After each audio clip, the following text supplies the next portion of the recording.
नमस्कार।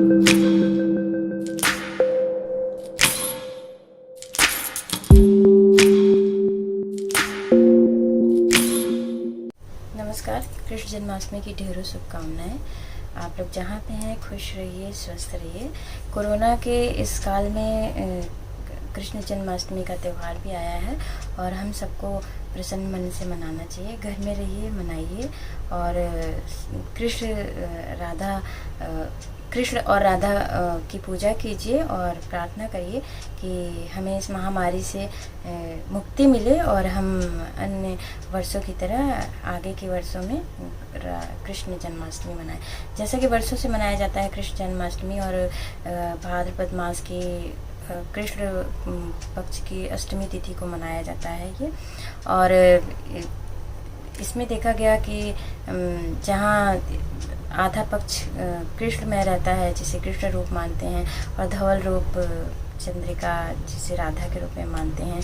और ये कृष्ण राधा के बिना अधूरे हैं, राधा उनकी सिद्धि है, वही राधा भी कृष्ण के बिना अधूरी है। तो यहाँ पे कृष्ण जन्माष्टमी में कृष्ण और राधा के स्वरूप की पूजा करनी है। और अगर हम इसे वैज्ञानिक विश्लेषण के रूप में देखें तो देखेंगे कि स्वयंभू जब प्रकाश दिए जीव इस संसार का निर्माण किए तो सूर्य प्रकाशित हुआ और सूर्य से चंद्रमा, चंद्रमा से पृथ्वी और चंद्रमा के साथ पृथ्वी सूर्य का चक्कर लगाती है।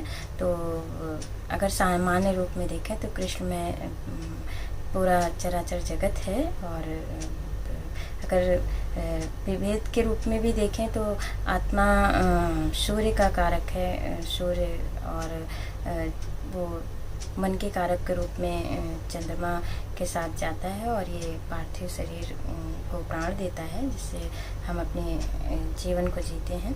तो कृष्ण जन्माष्टमी में जहाँ पे कृष्ण और राधा का ये धवल और कृष्ण रूप दानवी शक्तियों का नाश करता है, तो मानव की जो मनुष्यता है, मानवता है और उनकी सिद्धियों को पूर्ण करता है, संपूर्ण अभिलाषाओं को पूर्ण करता है। तो अष्टमी तिथि में कृष्ण और राधा की पूजा कीजिए। आप संकल्प लीजिए, संकल्प के साथ वृद्ध से लेके बच्चे जिन्हें लगता है कि वो पूजा कर सकते हैं, व्रत रख सकते हैं, वो संकल्प के साथ व्रत रखें। और दिन भर भिन्न भिन्न प्रसाद बनाएं जिसमें मेवे से निर्मित मिठाइयाँ, फल, चरणामृत आदि बनाएं और काले तिल टाल के जल से स्नान करें। और शाम को रात में पूजा से पहले भी हो सके तो गर्मी का ही समय है, स्नान करिए, उसके बाद पूजा करिए और संकल्प लीजिए। संकल्प के बाद कृष्ण के विभिन्न रूप की झांकियाँ बनाइए, वहाँ पर रखिए और देवकी साथ में देवकी की सूतिका गृह का भी निर्माण करिए और रात 12 बजे कृष्ण का जन्म कराइए और पूजा करिए जिसमें संकल्प के साथ विभिन्न विधानों के साथ उनकी पूजा करिए और प्रार्थना करिए कि वो संपूर्ण कष्ट को दूर करें और सुख समृद्धि प्रदान करें। क्योंकि